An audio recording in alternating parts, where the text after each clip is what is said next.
This month shall mark for you the beginning of all months.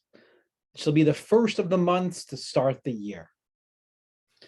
Could be the start of January 2022.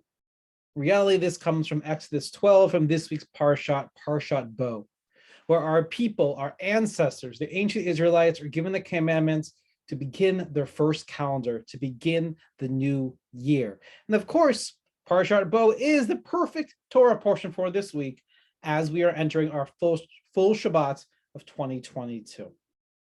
Now imagine where we are and the significance of starting this calendar for the very first time. Parshat Bo begins with the final plagues in Egypt, including that dramatic and horrid 10th plague, the death of the firstborn. Pharaoh finally agrees to free the slaves, and they begin the process of becoming a nation. And for the first time in hundreds of years, they have control over their own calendar, meaning they have control over their own time. Time, as Rabbi Ruth often says, is the most precious resource we have. To be in control of it, to not be told when you must work, when you must eat, to be under the control and the domination of the Egyptian taskmasters. People had this freedom to be themselves, to decide their own fate, to decide their own path, to decide their own future.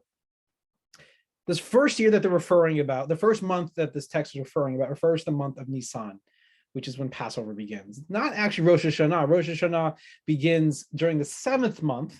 There actually are 4 Jewish New Years, including these two B'Shvat, New Year for trees, and the 4th New Year for kings that we don't really recognize nowadays, but kind of the equivalent to an inauguration day. But anyway, we're beginning our calendar.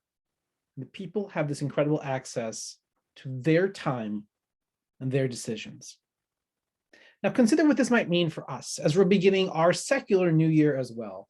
Now, I'm not one for New Year's resolutions, and that's not really Judaism's thing. But this could be a time to stop and think about how we use our own time. What controls our time, our schedule, what we do with our day?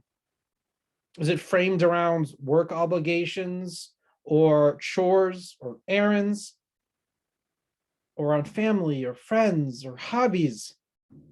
Perhaps even organizing our time around our values and what inspires us. We used to do an activity with our 6th graders where we had them decide their schedule based on values, not based on obligations. It was a powerful activity that we could all consider as well. What does it mean to organize our time? What does it say about us? What does it say about our priorities? What does it say about our values? Now, what can time mean for us, and what can time mean for our future? Let me add a Mishnah here. From Mishnah Soda, Rabbi Pinchas ben Yair says, Zerizut. Zerizut is probably best translated, loosely translated as enthusiasm, or perhaps willingness to work with intention, or being kind of ready to go about yourself. So there's intentionality to your action, and there's an intentionality to your time. So Zerizut, intentionality with our enthusiasm to our time, leads to cleanliness. Cleanliness leads to purity. Purity leads to separation. Separation leads to holiness.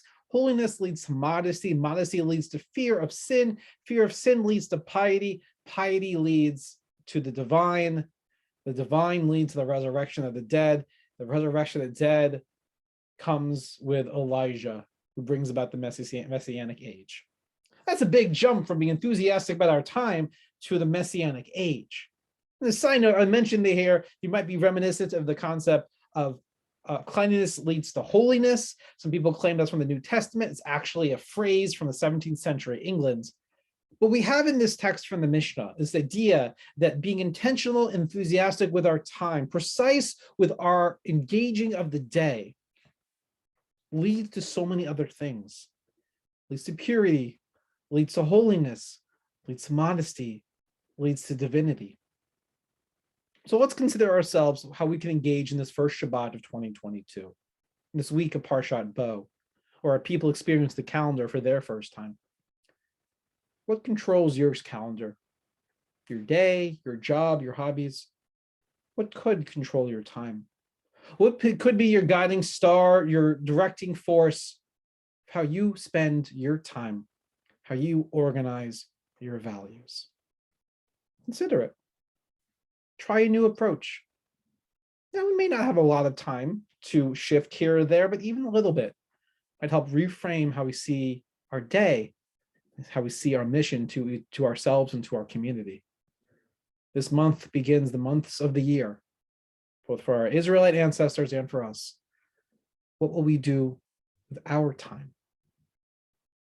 I should also add, significant moment in Parshat Bo as our ancestors experienced this beautiful, miraculous moment of freedom. We're just a week or so away of engaging Temple Beth Am's annual Freedom Shabbats around Martin Luther King weekend. This week we'll be celebrating our Freedom Shabbats next weekend. And we hope you can join us for Shabbats. We hope we have some special moments prepared and we can celebrate freedom and the work of freedom we still have to do today, because that's what we can do with our time. Spend it with each other, spend it engaging in justice, spend it in acts of holiness.